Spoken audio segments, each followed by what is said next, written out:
My name is Urmila Nivangune and today's topic is constructor in Java. So basically we will see what is constructor, why we used it, what is need of constructor. Then first we will see what is constructor. Constructor is just like a method. Constructor is special type of method in Java. When we create object of a class, then calls goes to the constructor.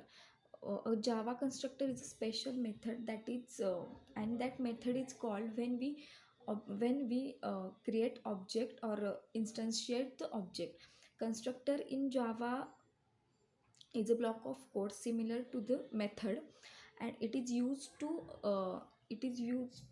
initialize the object.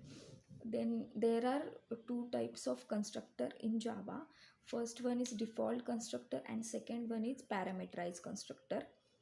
Even if we don't write any constructor in Java, the compiler of Java, that is Java C, takes one constructor automatically. That means that constructor we can't see in our program, but internally the Java C takes constructor, that is default constructor, and the constructor name of that default constructor is same like Java.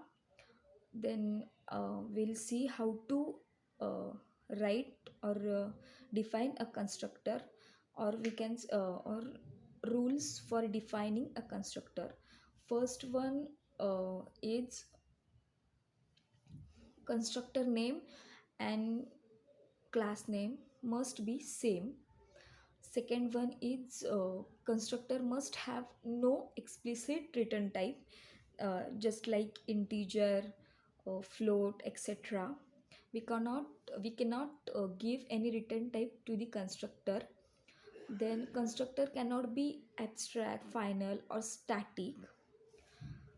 Then last one is we can use access modifiers such as private, public, default, or protected, just like methods. And uh,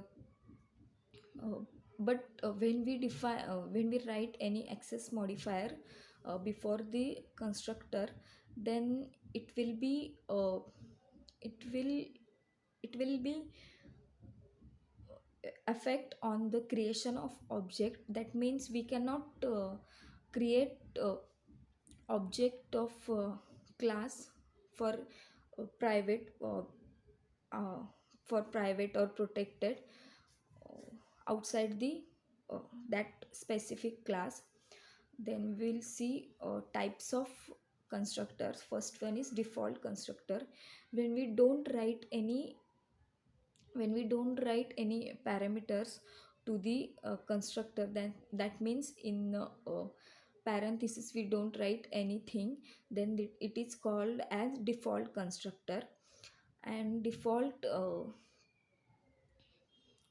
constructor is used to provide default values to the object, like 0 or null.